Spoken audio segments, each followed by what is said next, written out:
Speculations about an impending war between Israel and Iran are in the air at present. Media is full of reports about an impending war.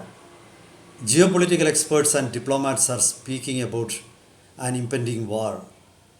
Will there be an all out war between Israel and Iran? If such a war happens, what will be India's position? If Iran and Israel were the only countries fighting each other, definitely India would have supported Israel, especially with BJP ruling at the center and Narendra Modi as the Prime Minister. But the situation is a bit more complex now.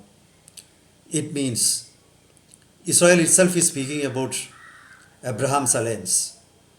I mean, Israel in alliance with United States and other Western powers, supported by Gulf Cooperation Council countries, at least, Saudi Arabia and the UAE. On the other side, there will be Iran will be supported by their proxy powers, or the alliance of resistance is as media terms it. So Russia could probably be supporting Iran. Even China would be supporting Iran. Russia may not be directly getting involved in the war, but their silent support will be to Iran. And India and Russia are the closest allies.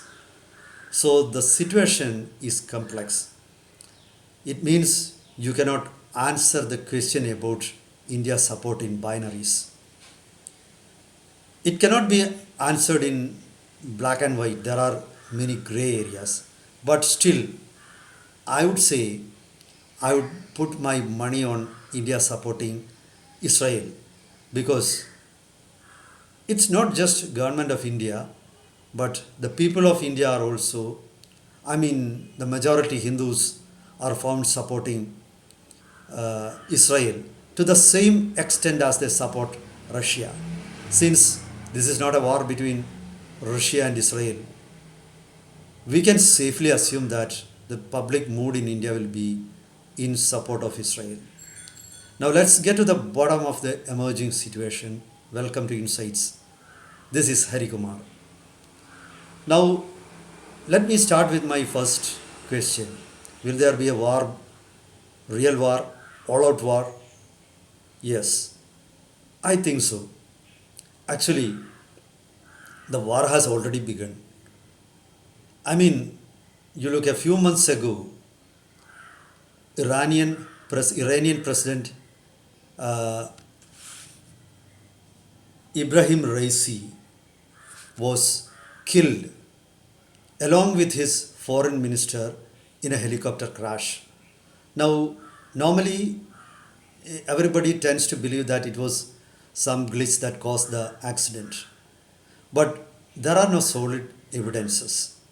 Now, in the absence of evidence, it is logical to think that somebody who would have benefited out of the death of Ibrahim Raisi would be behind that. Now, who would be benefiting from the resulting chaos in Iran's political sphere? It could be Israel and Western powers. So it is logical to think that there might have been a hand of Mossad or Israel, maybe indirect hand in the accident. It's logical. I don't have any evidence.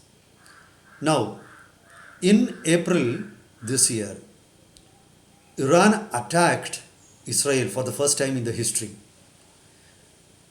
Iran showered missiles, drones, and other projectiles on Israel. There was no precedence. This was an unparalleled attack. Actually, Israel and Iran do not share borders. But Iran took the extreme step of attacking Israel. Now you see, the war between Israel and terrorist group Hamas has begun already when Israel attacked. It's definitely Iran attacked Israel. definitely Iran wanted to help Hamas. So it's a well-known fact that though Hamas is I mean, it's a majority Sunni group, they are following a different political religious line and they have the support of Iran. So Iran was directly involved. So Iran has no qualms in going attacking Israel. So the war has already begun. Now there is another aspect. Iran, through their proxies, are trying to gain a foothold in Indian Ocean, and they are attacking those ships passing through Indian Ocean. I mean, ships from those countries who owe allegiance to United States, Israel, or other Western powers. Even the Gulf Cooperation countries are directly affected by such high handedness or such outrageous attacks from Houthis, who are a rebel group based in Yemen. So now the aim of Houthis is not just to capture power in Yemen, they want to help or implement the agenda of Iran in the Middle East. Now, Iran has raised a direct challenge to all Gulf Cooperation countries, Israel, and the Western powers. So, the West, the GCC, and Israel all definitely want to teach Iran an unforgettable lesson. So, there is every reason to think that they would go an all out war against Iran. Probably they would like to replace the Khamenei family or obliterate them, and the resulting a new administration perhaps could be friendly or friendlier towards the West, and the GCC would also perhaps benefit out of that. And there are also speculations about then Iran now pursuing a nuclear program and it is on the verge of success. So nobody can accept a nuclear bomb in possession of Iran. And even the GCC countries would be directly, afraid of, or they would be threatened by such a situation. So everybody wants Iran to be controlled, cut to size. Everybody wants to clip their wings. You see, Iran is a country which has got research powers. They have developed their own drones, they have developed their own cruise missiles, they have developed their own ballistic missiles, and all those makes Iran a potential danger for many countries in the Middle East. So there are ample reasons to think that there will be a war. Now, you see, all this talk of war increased after Israel succeeded in killing a leader of Hamas. His name is Ismail Haniya. So Ismail Haniya was killed right in Tehran. So that exposed the myth of a powerful Iran.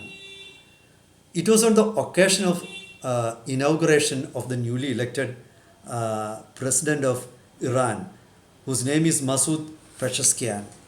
Now that makes it is something shameful to Iran.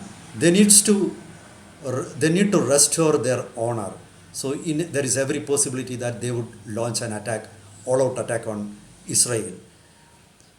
They would think that the Muslim world will be forced to support them to a certain extent, and they would love that there would be some chaos in the Middle East, especially GCC, following the emerging situation. So there is, the war. I said the war had already started. You look back in April this year, Iran had an all-out attack on Israel. So if you look back, the war is already going on. On various fronts, war is going on. For example, Iran was directly helping Syrian leader Masoud Azad. So without the help of Iran, Azad would not have been able to defend himself against the onslaught of United States. The United States has already obliterated from the face of earth all their once allies and later enemies like Saddam Hussein of Iraq or Colonel Gaddafi of Libya. So now Iran has become a powerful force, a power to be reckoned with, an irritating force for the United States. So there is every need for them to go to war against Iran. Now for India. Now I have not gone to Tehran, but I have met many Iranians, and I was shocked to find that prior to that I thought that Iranians had some level of friendship with India because we share a common culture, we share a common heritage. The people of India and people of Iran had similar roots or the same root. You speak about Indo-Iranian language family, like Sanskrit and Persian language. They all had same roots. Aryans were the forefathers of Iran also, but this is a false. This is a fallacy. Iranians never accept that. They consider themselves. They used to consider at least that they were close to Westerners and they looked down on India. In 1965 and 1971, when India and Pakistan clashed, they wholeheartedly supported Pakistan. In fact, they provided weaponry to Pakistan. They provided oil at discounted rates to Pakistan. They even extended financial help to Pakistan. They even helped Pakistan by transferring some of their fighter jets to safe bases in Iran to prevent them from being destroyed by India. But that changed mysteriously afterwards, after Iran's Shiite revolution, Islamic revolution. Actually, when Iran was much more pluralistic, when there was a certain level of freedom of religion or expression in Iran, Iran was against India. This is an irony, this is a contradiction, but this is true. Only after Khamenei started to control power in Iran, Iran developed certain level of friendship with India. And recently, when Iran transferred or gave India the operating rights of Chabahar port, a strategic port, that showed some level of affinity for India at least. But I feel that that was a strategic move because Iran knew that they have few friends, and even Pakistan is one of their enemies because now there is the difference between Shiite and Sunni philosophy has come to the foray. Now they have realized that to checkmate Pakistan, now they need India as their friend. That was because not. I don't think they have any genuine friendship for India. Now so that way India should not have any qualms in supporting Israel because Iran are ultimately not a genuine friend of India. When Iran was put under strict sanctions by United States, they sold oil to India at highly discounted rates because there was no one else at that point of time to buy Iranian oil. But when the sanctions were eased, they hiked the prices of oil. And they didn't think that India was the only country that helped them to, or that dared to violate the sanctions of United States and bought oil from them.